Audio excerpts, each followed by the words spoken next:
2026 $810,000 Meadowlands Pace was on the 50th anniversary of harness racing's prestigious competition for pacing standardbreds. The best standardbreds in North America battled through qualifying races, the pre-pace elimination, and the final Meadowlands Pace.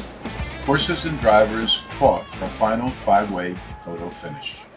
Brandon Boulevard off a sparkling performance tonight in the Meadowlands Pace elimination. He wins it as the 1-5 favorite. Andrew Harris, the trainer, and of course Dexter Dunn, the 5-time Dan Patch Driver of the Year, will be in the sulky. Brandon Boulevard clearly the one to beat in the 50th edition of the Meadowlands Pace on Saturday, July the 11th, right here at the Big M. Yeah, the horse came into the race great. We gave him the 3 weeks off, and he came in really fresh. I'm really happy with the way he's progressed, and right now I'm feeling very confident going into next week. Oh, I was really happy with him. He put in two great efforts up in Canada, and but he really felt, tremendous tonight, and it was a good solid mile from him. But the way he did it was really pleasing. Get a decent draw now with that win, and if he comes through the run, he's be looking good for next week, hopefully. I'm here with Dr. Ian Moore, one of the standout trainers, owners, veterinarian. He's got it all covered. And he had the Horse of the Year last year with Bojangles, superstar, and unfortunately has a little bit of a problem with his lungs. So whether he returns to racing or not, we're not sure. Andrew Harris selected to race Brandon Boulevard this week, and I like him. He raced awful tough in 2 races at Mohawk in the NA Cup, including the final where he had the 10-hole. And I think he should be ready to go tonight, and he would be my pick for next week as well. I'm here with Yannick Gingras, won 3 of these Meadowlands Pace already. He's in this year with You Brute. It's a big horse and needs some race, so we just decided to not take the bye just to get another race into him. I'm here with Scott Zarin. We're at the Meadowlands. It's the eliminations. He's got Sweet Love and Lou. Yeah, it's an interesting race. I mean, there's 10 in it. Top 7 make the final. 3 have already took a bye. You want to win it to establish dominance for the final, but you don't want to overly use your horse because 7 days later we're going to have to ask him for their absolute best. This horse likes to be not used too hard early and just kind of situate him in the middle of the pack and hopefully pick up some good flow. We got Aaron Lambert, trainer.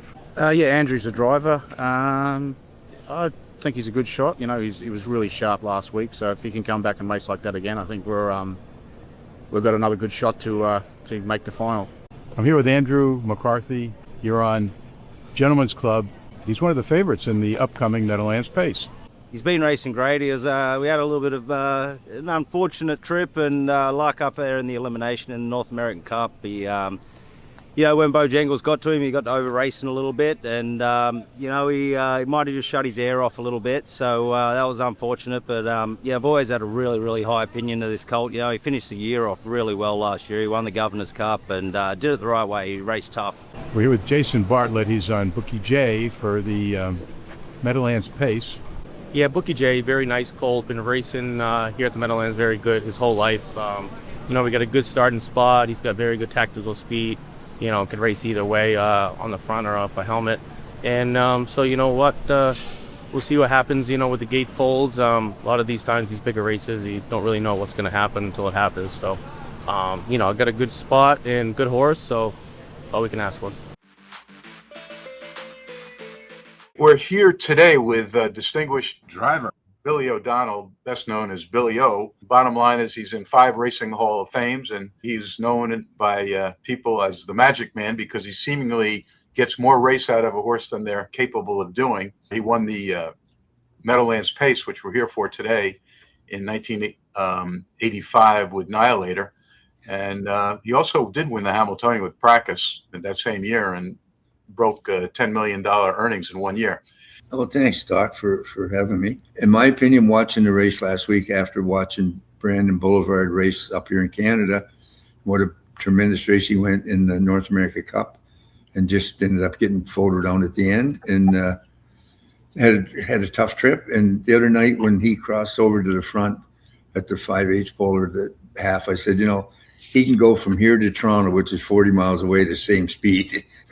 They'll never catch him. And I think the same thing's going to happen this week. I think he's by himself, like you said, and there's a few others there that for second. But it would, if he got beat, it would be total shock to me anyway. As good as he's been.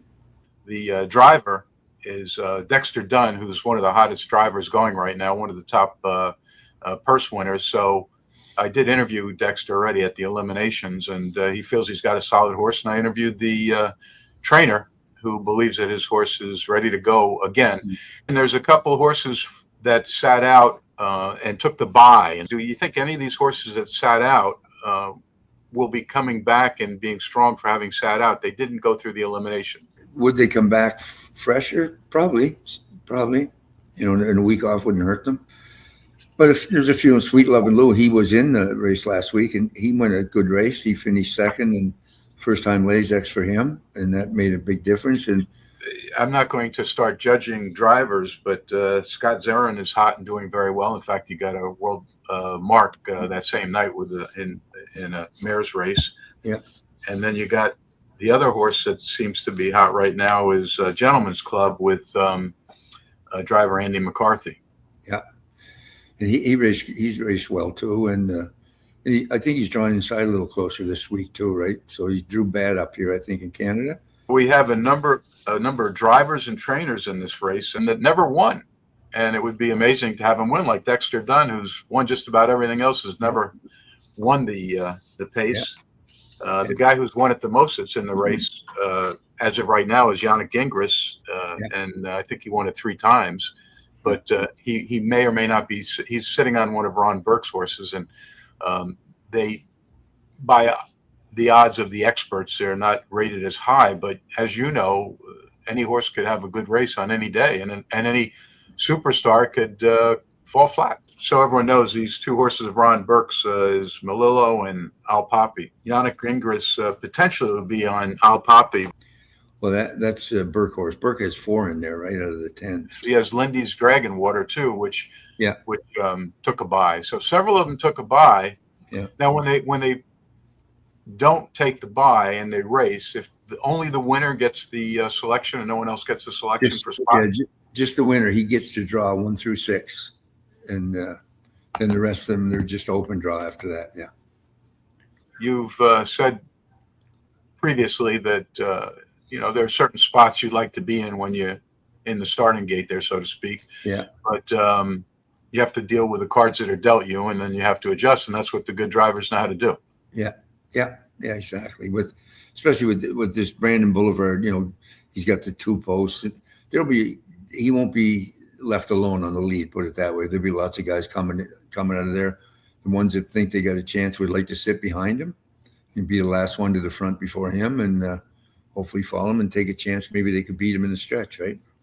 I think anytime you have a horse like that, like with up here with Bojangles was, our country favorite here, that was the biggest crowd I've seen at the North American Cup in many, many years, because there was a lot of hype around Bojangles, and I'm sure the same is going on down in Jersey. And not only that race there itself, you got some great racing that night at the Meadowlands. There's 6 or 7 big races, really good races, that you're going to see the best horses that Standardbred Racing has to offer. And I noticed many of the big races. I recall the Stanley Dancer, and I think it was the Billy Houghton. Those are races you've won in your career. Yeah. Oh yeah, for sure. Yeah. They were. Well, Billy Houghton is the guy that let you take his favorite baby Annihilator and win the Meadowlands Pace for him and for you. Well, when he told me that, I said, "Are you crazy?" So I couldn't believe that he was doing that. But he goes, "No." He said, I'm just getting a little older. I'm a little step behind you guys. I got a cataract that's been bothering me, and it's supposed to rain, and just get home safe." For someone like Billy Houghton to take himself off a horse like that and put some guy from Saratoga that came down just to try to make a living. So that was pretty. It was an honor, put it that way. Well, it was an honor having one of the top 10 standardbred harness drivers in the history of the sport take a few minutes to give us his impression of what's going on here, and give us your time, because you've always been modest and generous with your time and with your opinions, and we wish you the best, and maybe we'll see you at the race. If not, I'll see you by the Hamiltonian. Yeah, the Hamiltonian for sure. Yeah, I'm going to go down for that. Okay, thanks, Doc. Hey, thank you very much, Billy. I'm here with driver Tim Titrick, and amazing record. 6 times he's won the Meadowlands Pace. He's not on the favorite this year, but he's on Toby or not Toby. He's a long shot, but we got a good post, and you know, he's coming into the race well, as good as can be expected. He's you know, he's improving drastically week in and week out. I don't know if he can go 46, 47 with the top colts, but if they stub their toe, I think he can get a good piece of it. We're here with Todd McCarthy. He's on U-Brute. First time he's driving this horse for the big pace coming up here later tonight.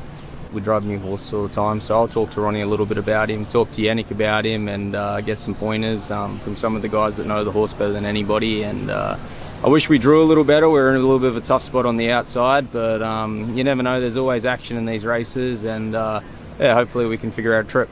We're here with Ronnie Wren Jr., super driver, had an amazing chance last year at the Pace with Blueprint. He's up on Melillo this year. It's going to be a great race. You know, it's a great group of colts. My horse drew the 5-hole. Great spot here to leave if I want to, or you know, work out a trip, and I'm looking forward to it. We're here with James McDonald on Lindy Dragonwater. Yes, sir. First time up on this horse, position 3. How are you going to look at the challenge?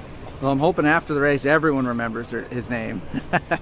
No, it's going to be a challenge. You know, we got a bit of a long shot, but you're driving for a trainer like Ron Burke. He always brings them ready. He's got so many great horses, and he wouldn't enter in a race like this unless he thought the horse was competitive. So knowing all that, you know, it gives you some confidence going in.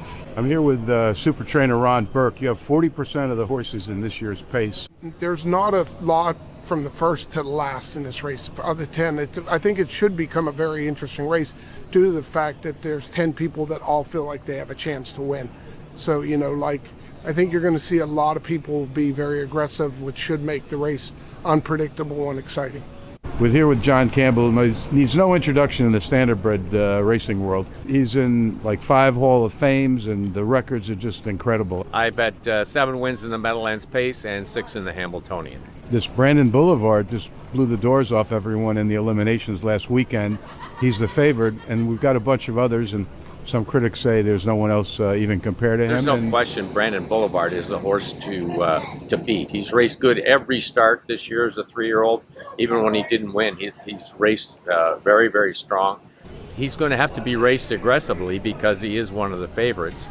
You have to really respect the horse that paced home at 25-4 last week. He's going to be, you know, a factor in the race, and I think Gentleman's Club is going to come back with a better race. He won in 47 and a piece his second last start. Do you think the couple horses, there's actually 3 of them that sat out and got a little bit of a rest, do you think that gives them any advantage, or? They might be a little fresher, but I just don't think they're of the caliber of the 3 that I mentioned that raced last week. Yeah, I'm here with Tommy Houghton, tremendous racing family. He gave out trophies in memoriam for his mom and his dad, Dorothy and Billy Houghton, and you're here for the Pace. Tell me what the excitement is about the Pace this year. Well, these horses are the best in the world, and you know, when they get together, it's like a war, not a race. It's they're just so good. It's just amazing to watch.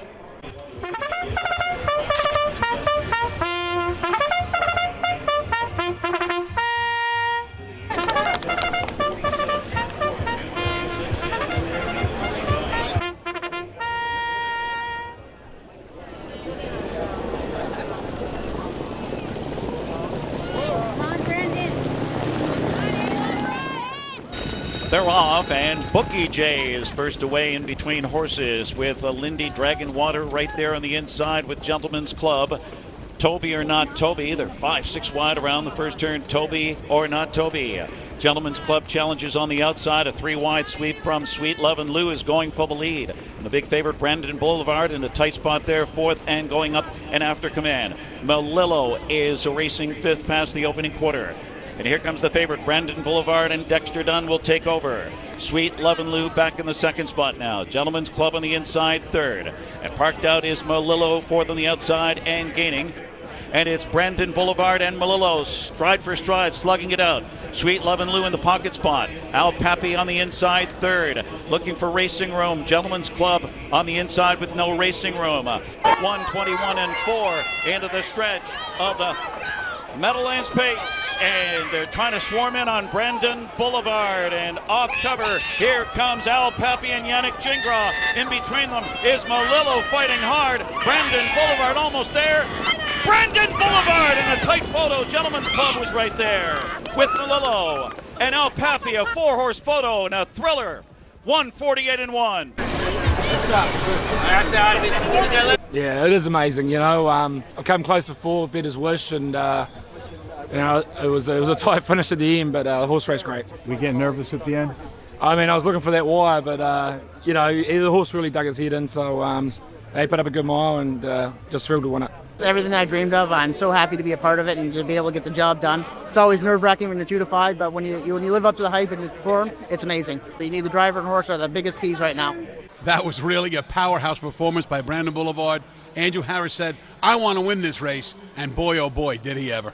With a back half of 53 and 4/5 seconds under duress, Brandon Boulevard proves who's best in the 50th edition of the Meadowlands Pace. They win it for Andrew Harris, Punisher 11 stable, and Dexter Dunn, the 5-time Dan Patch Driver of the Year, gets his first Meadowlands Pace.